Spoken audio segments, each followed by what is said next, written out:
السلام علیکم دوستو، اردو کلاسک چینل پر خوش آمدید۔ معزز سامعین حضرات، آئیے سنتے ہیں بحر اسود کے اس پار قسط نمبر 35۔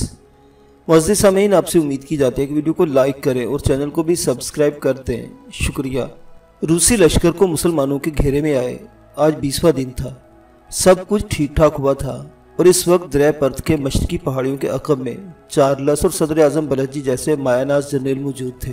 خانہ کریمیہ نے صدر اعظم کو شیراز کے کارناموں کی تفصیل بتائی تو صدر اعظم کے چہرے پر حیرت بھری مسکراہٹ پھیل گئی اور وہ شرارت بھرے انداز میں کہنے لگے، استنبول کے لوگوں نے اسے بجا طور پر پراسرار گھڑ سوار کے خطاب دیا ہے۔ شیراز بھی مسکرا دیا۔ اب روسی لشکر سچ مچ ترکی اور تتاری توپوں کی زد میں تھا۔ پیٹر دی گریٹ کے لشکر میں شدت کی مایوسی پھیل چکی تھی۔ دنوں پر دن گزرتے جا رہے تھے اور بچاؤ کی کوئی صورت دکھائی نہ دیتی تھی۔ زار روس کی ملکہ کیتھرین ہمہ وقت دکھی اور سوچوں میں گھری رہتی۔ وہ اکثر سوچتی، سالار زینان وقت سے پہلے دنیا سے چلا گیا، آج وہ ذہین نوجوان زندہ ہوتا تو شاید کوئی راہ نکل آتی۔ دونوں فوجوں کے درمیان مسلسل سفارتکاری کا سلسلہ جاری تھا۔ بلخجی چاہتے تو ایک دن میں ہی روسی لشکر کا خاتمہ کر دیتے، لیکن وہ شہنشاہ سے کچھ ایسی شرائط بنوانا چاہتے تھے جو سلطنت کے حق میں مفید تھیں اور جن کا تعلق موجودہ جنگ کے ساتھ نہیں تھا، جن میں سب سے اہم بحر اسود کے ایک حصے بحر ازف اور صوبہ ازف کو خالی کر دینے کی بات تھی۔ بلخجی نے شہنشاہ کو حکم دیا کہ وہ صوبہ ازف میں آباد کردہ اپنا نیا شہر توگروگ اور وہ تمام قلعے جو تعمیر کروائے گئے تھے مسمار کر دے۔ ایک شرط یہ بھی تھی کہ اس لشکر کے تمام مال و اسباب کے علاوہ صوبہ ازف اور کمینسکی میں جمع شدہ تمام روسی توپیں اور دیگر اسلحہ سلطنت عثمانیہ کے حوالے کیا۔ ان احکامات میں یہ بھی تھا کہ چارلس درازدہم کا ملک سویڈن اسے واپس کیا جائے اور سویڈن سے تمام روسی فوج نکالی جائے۔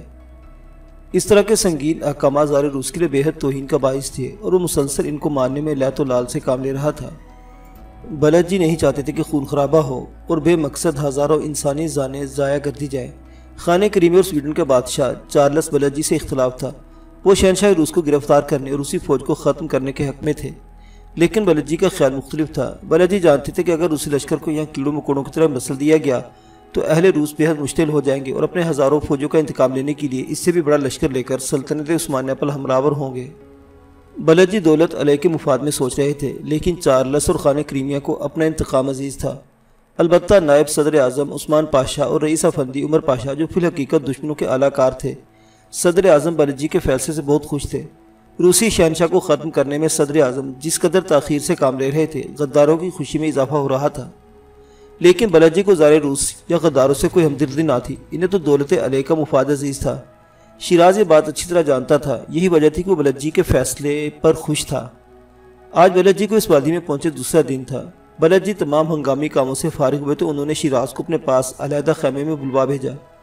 شیراز صدر اعظم کے سامنے پہنچا تو انہوں نے مسکرا کر اس کے استقبال کر اس سے پوچھا، تمہارا دوست کہاں ہے سکندر پاشا؟ اور تمہارے باقی ساتھی کپتان الفانس اور اس کی بیٹی، یہ سب لوگ کہاں ہیں؟ تم مجھے یہاں اکیلے دکھائی دیتے ہو۔ بحری بیڑے پر کیا ہو رہا تھا؟ کیا عثمانی بحریہ روسی بیڑے کا راستہ روک پائے گی؟ شیراز نے کچی گولیاں نہیں کھیلی تھی۔ وہ بلخجی کے اطمینان بھرے لہجے سے سمجھ گیا تھا کہ دانا صدر اعظم کو تمام خبریں مل چکی ہیں۔ وہ جانتا تھا کہ صدر اعظم شیراز کی زبانی تمام داستان سننا چاہتے ہیں۔ یہ کیسے ہو سکتا تھا کہ لشکر روانہ ہونے سے پہلے صدر اعظم عثمانی بحرے کی طرف سے تسلی حاصل نہ کر لیتے؟ اور اب تو ایک عرصہ گزر چکا تھا۔ اس عرصہ میں صدر اعظم کے کئی قاصد عثمانی بیڑے تک آ اور جا چکے ہوں گے، لیکن صدر اعظم کی بات سن کر شیراز کو ایک دھچکا ضرور لگا، اور یہ کہ صدر اعظم نے سکندر کی بابت بھی شیراز سے پوچھا تھا۔ حالانکہ شیراز سوچ رہا تھا کہ وہ بلخجی سے سکندر پاشا کے بارے میں دریافت کرے گا۔ شیراز کے دل میں دکھ کی لہر اٹھی۔ وہ اب تک یہی سمجھتا رہا تھا کہ سکندر بلخجی کی فوج کے ساتھ ہی نمودار ہوگا۔ جب سے عثمانی لشکر نے پڑاؤ ڈالا تھا، شیراز دیوانوں کی طرح سکندر کو ڈھونڈتا رہا تھا، لیکن سکندر اسے کہیں بھی دکھائی نہ دیا۔ اس نے بہت سی سپاہیوں اور سالاروں سے پوچھا، لیکن سکندر کی بابت کوئی کچھ نہ بتا سکا۔ اب رہ گئی تو اس کے پاس صرف ایک یہی امید کہ وہ سکندر پاشا کے بارے میں صدر اعظم بلخجی سے دریافت کرے گا۔ لیکن صدر اعظم نے از خود سکندر کے بارے میں دریافت کر کے شیراز کی کوشش شش و پنج میں ڈال دیا۔ ابھی تک شیراز کے دل کی تسلی نہ ہوئی تھی۔ اسے دل میں کہا، ہو سکتا ہے بلخجی مذاق میں شیراز کے پیمانہ صبر کا اندازہ کر رہے ہوں، کیونکہ بلخجی کے چہرے پر بدستور ایسے تاثرات ہیں جنہیں شیراز جیسا ذہین شخص آسانی کے ساتھ نظر انداز نہ کر سکتا تھا۔ شیراز نے صدر اعظم کی بات کے جواب میں انتہائی درد بھرے لہجے کے ساتھ کہا، سکندر پاشا ہمارے ساتھ نہیں رہا۔ بحر اسود کے ایک ٹھنڈے طوفان نے ہمارا راستہ روک لیا تھا اور ہمیں روس کے ایک مشرقی جزیرے پر جا پھینکا تھا۔ ہمیں وہ شاید سکندر اور ہمارے دیگر ساتھی عظیم طوفانی لہروں کی نظر ہو چکے تھے۔ جزیرے پر چندہ مشکلات سے نمٹنے کے بعد ہم بہرحال عثمانی بحر تک جا پہنچے، جہاں ہم نے امیر البحر عبداللہ پاشا کا تختہ الٹ دیا اور اسی جگہ سابق امیر البحر ارسلان پاشا کو افرازون جزیرے کی قید سے رہا کروا لیا۔ امید ہے عثمانی بحر کی تمام خبریں آپ کے علم میں ہوں گی۔ مجھے تو سکندر کی موت کا یقین نہیں ہو رہا۔ میں آج تک اس امید کے ساتھ تھا کہ سکندر کس نہ کس طرح بچ گیا ہوگا اور آپ تک پہنچ گیا ہوگا، لیکن آپ بتا رہے ہیں نہیں، بلکہ شیراز کی بات ادھوری رہ گئی۔ اس کی امید و یاد سے لبریز نگاہیں بلد جی کے چہرے پر گڑی ہوئی تھی۔ وہ چاہتا تھا کہ بلد جی اچانک مسکرا دے اور مسکراتے ہوئے یہ کہیں کہ سکندر زندہ ہے اور ان سے مل چکا ہے، لیکن بلد جی نے ایسا کچھ نہ کہا۔ سکندر کی موت کا سن کر ان کے چہرے پر دکھ کے آثار دکھائی دیے اور وہ کہنے لگے، مجھے سکندر کی موت کا افسوس ہے، وہ شہید ہے۔ بے شک بحر اسود میں موجود اپنے ایک جہاز کی خبر مجھ تک متواتر پہنچتی رہی ہے، تم لوگوں کے کھو جانے کی خبر اور پھر بحری بیڑے کے حالات، ارسلان پاشا کی واپسی، یہاں تک کہ تمہاری تمام کارگزاری مجھے معلوم ہے۔ خاص طور پر تم نے سالار زینان بن کر اسی لشکر میں جس جافشانی سے کام کیا، وہ سب کچھ میں سن چکا ہوں۔ خانہ کریمیہ تو تمہارے نام کی تسبیح پڑھتا ہے، لیکن حیرت ہے کہ آج تک مجھے کسی نے سکندر کے بارے میں نہیں بتایا۔ میں تو سوچ رہا تھا کہ سکندر تمہارے ساتھ ہوگا۔ یہ جان کر دکھ ہوا کہ سکندر پاشا جیسا بہادر نوجوان سمندر میں غرق ہو گیا۔ بلد جی کے چہرے پر سچ مچ افسوس تھا۔ یہ بھی سچ تھا کہ بلد جی ارسلان پاشا کی واپسی اور بحری بیڑے کے تمام حالات سے آگاہ تھے۔ حقیقت تو یہ تھی کہ دونوں افواج کے سربراہوں کی پوری توجہ بحر اسود کی جانب مبذول تھی۔ شہنشاہ روس پیٹر دی گریٹ اور اس کی بیوی کیتھرین اپنے جاسوسوں کی اطلاعات کے منتظر تھے۔ شہنشاہ روس بے شک چوہے دان میں پھنس چکا تھا، لیکن اسے اپنے پھنسنے سے زیادہ اپنے نئے بحری بیڑے کی کارگزاری کا انتظار تھا۔ وہ تو خود چاہتا تھا کہ صلح کی بات زیادہ سے زیادہ طویل ہو جائے تاکہ روسی بیڑا بحر اسود کو عبور کرتا ہوا قسطنطنیہ کی دیواروں تلے جا پہنچے۔ روسی شہنشاہ سخت بے چین تھا کیونکہ ابھی تک اس کے جاسوس کوئی نئی اطلاع نہ لائے تھے۔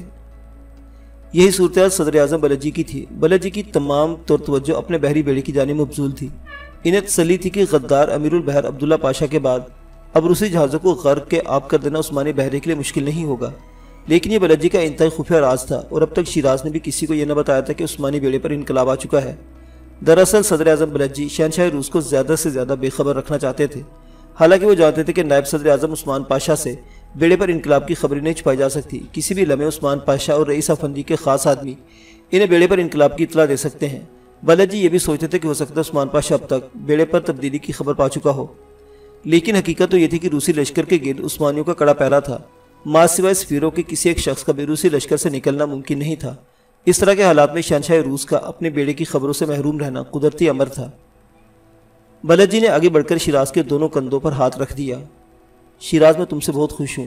مجھے معلوم ہے ہم بیڑے پر انقلاب کی خبر زیادہ دن تک چھپا نہیں سکتے۔ جلد یا بدیر شہنشاہ روس کو یہ خبر ملنے والی ہے، لیکن اب ہم پریشان ہونے یا گھبرانے کی کوئی ضرورت نہیں۔ اب ہم دونوں محاذوں پر محفوظ ہیں۔ البتہ میں چاہتا ہوں کہ جب تک روسی بیڑا تباہ نہیں ہو جاتا، کوئی خبر پیٹر تک نہ پہنچنے پائے، تو میرے ساتھ ہی رہو گے۔ میں یہاں کسی بھی شخص پر اتنا بھروسہ نہیں کر سکتا جتنا تم پر کرتا ہوں۔ میں خون خرابہ نہیں چاہتا، بلکہ دولت علیہ کی بہتری اور بالادستی چاہتا ہوں، لیکن خانہ کریمی اور چارلس پذیر ہے کہ روسی فوج کو یہی مسل دیا جائے۔ تم کیا بہتر سمجھتے ہو؟ میں تمہاری رائے سننا چاہوں گا۔ میں آپ کے ساتھ متفق ہوں۔ روسی لشکر کے ایک طرف خونی دلدل ہے، جبکہ باقی ہر طرف سے بہادر ترک سپاہیوں کی بھیانک توپیں نصب ہیں۔ یہ موقع شاید پھر کبھی ہاتھ نہ آئے۔ ہم اس وقت شہنشاہ روس سے جو چاہے منوا سکتے ہیں۔ ہمیں بے گناہ سپاہیوں کا خون بہانے سے گریز کرنا چاہیے۔ شیراز کا مشورہ سن کر بلد جی کا چہرہ خوشی سے کھل اٹھا۔ وہ پرجوش لہجے میں بولے، بہت خوب، بالکل یہی سوچ میری بھی ہے، لیکن بعض سالاروں کے اصرار پر میں نے سلطان کی طرف تیز رفتار قاصد دوڑا دیے ہیں اور جنگ کے خواہش مند سالاروں سے یہ کہہ دیا کہ سلطان کے احکامات پہنچنے تک ہم حملہ نہیں کریں گے۔ صدر اعظم مطمئن تھا، حقیقت میں تو یہ جنگ جیت چکے تھے۔ تقدیر مکمل طور پر ان کا ساتھ دے رہی تھی۔ روس کا شہنشاہ جو کئی سال سے اس جنگ کی تیاریاں کر رہا تھا، بری طرح گھیر لیا گیا تھا۔ ادھر بحر اسود میں ارسلان پاشا کے جہاز عقابوں اور شاہین اختر روسی بحریہ پر جھپٹ رہے تھے۔ روسی بحریہ جس کے خواب و خیال میں بھی یہ نہیں تھا کہ عثمانی بیڑا ان کا راستہ روکے گا، اس اچانک افتاد سے بری طرح گھبرا گئی تھی۔ ان کے جہاز اور سپاہی عثمانیوں جیسے تربیت یافتہ نہیں تھے۔ ارسلان پاشا نے روسی بیڑے کے ہراول دستے کے سامنے سے روکا اور ماہرانہ گولہ باری سے ہراول کے آدھے سے زیادہ جہاز تباہ کر دیے۔ یہ روسی کپتان کے لیے ایک رلا دینے والی خبر تھی۔ اس نے انتہائی غمزدہ لہجے میں اسی شام پیٹر دی گریٹ کی طرف ایک خط روانہ کیا، جس میں لکھا تھا، ہم اپنے سفر کے آغاز میں گھیر لیے گئے ہیں۔ عثمانی سپاہ سالار نے غداری کی ہے۔ اس نے ہمیں راستہ دینے کے بجائے ہم پر حملہ کر دیا ہے۔ ہمارا ہراول آدھے سے زیادہ غرق ہو چکا ہے۔ ہم شاہی منصوبہ کے مطابق آگے نہیں بڑھ سکتے اور نہ ہی مقررہ تاریخ پر استنبول پہنچ سکتے ہیں، لیکن ہم پوری طرح لڑنے کی کوشش کریں گے اور آبنہ باسفورس تک پہنچنے میں کوئی کسر اٹھا نہ رکھیں گے۔ اسی مضمون کا ایک خط اس نے شہنشاہ آسٹریا کی طرف بھی روانہ کر دیا، کیونکہ یہ آسٹریا کی فوجی تھی جسے منصوبے کے مطابق خشکی کے راستے سے استنبول پہنچنا تھا۔ شیراز بلدجی سے رخصت ہو کر سیدھا اپنے خیمے میں چلا آیا۔ اس کے ذہن میں مسلسل سکندر پاشا کی یادیں گردش کر رہی تھی۔ آج تک تو وہ اس امید میں تھا کہ سکندر پاشا کسی نہ کسی طرح استنبول پہنچ گیا ہوگا، لیکن آج اس کی یہ امیدیں بھی ٹوٹ گئی تھی۔ سکندر پاشا سچ مچ دنیا میں نہ رہا تھا۔ اس کا جگری دوست، اس کا محسن، جس نے شیراز کو ایک نئی زندگی دی تھی، فلسفے کا وہ طالب علم جو لائسم میں پارتھینن نسل کے استادوں سے فلسفے کی تعلیم حاصل کرتا تھا، اب ایک سپاہی بن چکا تھا، ایک مکمل سپاہی۔ یہ سارا صحرا سکندر پاشا کے سر تھا۔ شیراز کو سکندر کی ایک ایک بات یاد آنے لگی۔ خالص پاشا کا وہ بہادر بیٹا جس نے ہر قدم پر شیراز کی مدد کی تھی، ایک خوفناک سمندری موج کی نظر ہو گیا۔ شیراز کے دل پر غم کے گہرے سائے تھے۔ وہ اپنے خیمے میں جا کر لیٹ گیا۔ میدان جنگ کی صورتحال بڑی عجیب تھی۔ آسمان کی آنکھوں نے اس قبل شاید ایسا منظر کبھی نہ دیکھا تھا۔ نیچے وادی میں ایک مستطیل میدان پر روسی لشکر کے خیمے نصب تھے، جن کے ساتھ روس کے بڑے بڑے امراء، وزراء، حتیٰ کہ شہنشاہ روس پیٹر دی گریٹ اور اس کی چہیتی ملکہ کیتھرین بھی مقیم تھی، جبکہ روسی لشکر کے چاروں طرف اونچی نیچی پہاڑیوں پر عثمانی سپاہی اپنی توپیں اور بندوقیں روس کی لشکر پر تانے کہکوں پر کہکے لگا رہے تھے۔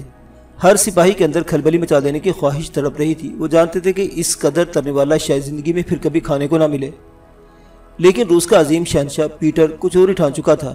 اس نے فیصلہ کر لیا تھا کہ حملے کے جواب میں 10 بستہ جنگ لڑے گا اور قاتل ترکوں کے مقابلے میں سلیب کے مقدس پرچم کو سرنگو نہیں ہونے دے گا۔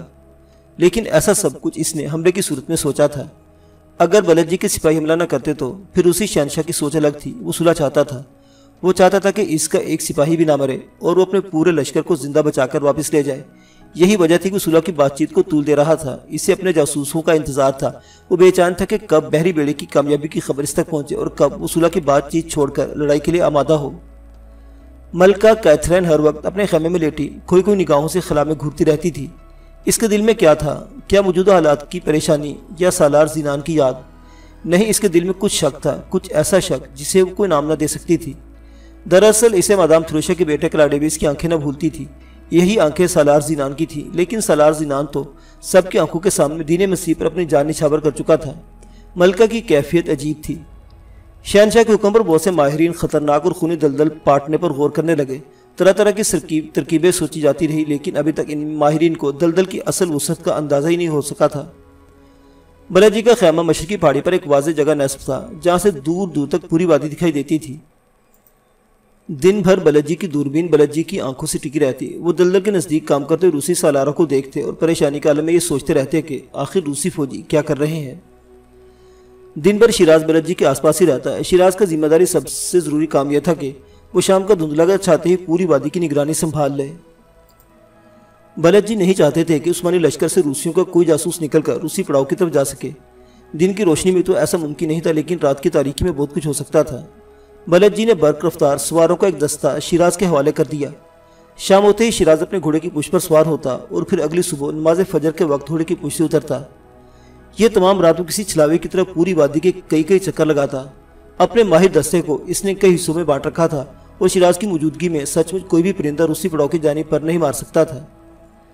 دن پر دن گزرتے چلے گئے اور پھر ایک دن شہنشاہ روس پیٹر دی گریٹ کے خیمے میں خوفناک بم پھٹ پڑا۔ یہ اطلاع تھی جو روسی بحریہ کا ایک جاسوس پیٹر اعظم تک لایا تھا۔ یہ خبر کہ روسی بحریہ عثمانی بیڑے کے مقابلے میں شکستوں پر شکستیں کھا رہی تھی، پیٹر اور کیتھرین کے لیے کسی دھماکے سے کم نہیں تھی۔ پیٹر کا رنگ یکلخت فک ہو گیا، کیتھرین کا جسم تھر تھر کانپنے لگا، گویا امید کا آخری سہارا ٹوٹ چکا تھا۔ اب تک وہ یہ سوچ رہی تھی کہ بہت جلد روس کا تازہ دم بیڑا آبنا باسفورس میں داخل ہو کر استنبول کو اپنی توپوں کے نشانے پر رکھ لے گا۔ ادھر استنبول گھیرے میں آئے گا، ادھر بلدجی شہنشاہ کے سامنے ہتھیار ڈالنے پر مجبور ہو جائے گا۔ لیکن شہنشاہ روس کی تمام آسوں اور امیدوں پر پانی پھر گیا۔ اس کے ناتجربہ کار قزاق ارسلان پاشا کے ہاتھوں غرق ہونے لگے۔ آج سچ مچ پیٹر کو اپنا آپ کسی چوہے جیسا لگ رہا تھا جو چوہے دان میں پھنس گیا ہو، وہ چاروں طرف سے راستے بند ہو۔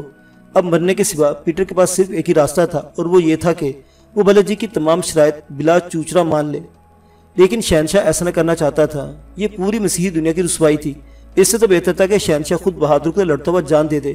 سلیب کا وہ پرچم جس کی پشت پر لکھا تھا خدا اور مسیحیت کے لیے، پیٹر کے اونچے خیمے پر ابھی تک لہرا رہا تھا۔ پیٹر مریم اور عیسیٰ کے دین کو رسوا نہیں ہونے دینا چاہتا تھا، لیکن شاید اسے معلوم نہیں تھا کہ اس کے مد مقابل نبی آخر الزماں محمد عربی صلی اللہ علیہ وسلم کے نام لیوا سپاہیوں کی فوج تھی۔ اسی شام پیٹر نے روس کے دارالحکومت ماسکو کی جانب ایک خط روانہ کیا، جس سے تاریخ کے اوراق نے ایک مایوس ترین شہنشاہ کے خط کی حیثیت سے اپنے اندر ہمیشہ کے لیے محفوظ کر لیا۔ یہ خط شہنشاہ روس نے اپنے رایا کو لکھا تھا۔ تحریر کے الفاظ یہ تھے: میں تم کو اطلاع دیتا ہوں کہ جھوٹی خبر سے فریب کھا کر اور اپنی کسی غلطی کے بغیر میں اپنے آپ کو اس حالت میں پاتا ہوں کہ ترکی فوج نے مجھے خود میرے لشکر میں بند کر رکھا ہے۔ ہمارے سامان رس کی فراہمی منقطع کر دی گئی ہے اور ہمیں ہر لمحہ ہلاک یا قید ہو جانے کا خطرہ ہے، بجز اس کے کہ خدا کسی غیر متوقع طریقے پر ہماری مدد کرے۔ ہماری رہائی کا کوئی اور راستہ نہیں۔ اگر میں ترکوں کے ہاتھوں گرفتار ہو جاؤں تو پھر تم مجھے اپنا زار اور فرمانروا نہ سمجھنا اور نہ میرے کسی حکم کی پرواہ کرنا جو میری طرف سے تمہارے پاس پہنچایا جائے، خواہ تم میرے خط کو پہچان ہی کیوں نہ لو، بلکہ خود میری آمد کے منتظر رہنا۔ اگر میں یہاں ہلاک ہو جاؤں اور تمہیں میری وفات کی تصدیق شدہ اطلاع ملے تو اس وقت تم میرا جانشین اس شخص کو منتخب کر لینا جو تم میں سب سے زیادہ اہل ہو۔ یہ خط پیٹر کی مایوسی کی انتہا تھی۔ گویا پیٹر دی گریٹ اپنی شکست تسلیم کر چکا تھا۔ اسے اپنے بچنے کی 1% بھی امید نہیں تھی۔ وہ چاہتا تو بلد کی شرائط تسلیم کر لیتا اور اپنا سارا لشکر بچا لیتا، لیکن وہ ایسا نہیں چاہتا تھا کیونکہ یہ شرائط بہت توہین آمیز اور سخت تھی۔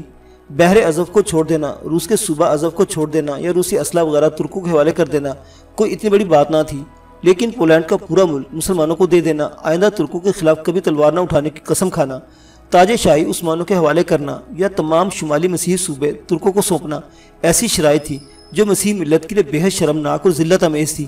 یہ تو ایک طرح سے اندلس کا انتقام تھا۔ وہی پیٹر جو خود کو فرڈینینڈ کا ہم پلہ اور اپنی ملکہ کو ازابیلا سمجھتا تھا، مسلمانوں کے سامنے کس طرح ہتھیار ڈال دیتا۔ پیٹر کی نیندیں حرام ہو گئیں۔ معزز سامعین حضرات، بحر اسود کے اس پار کی یہ داستان ابھی جاری ہے۔ بقیہ واقعات اگلی قسط میں۔ دیکھتے رہیے اردو کلاسک۔ اللہ حافظ۔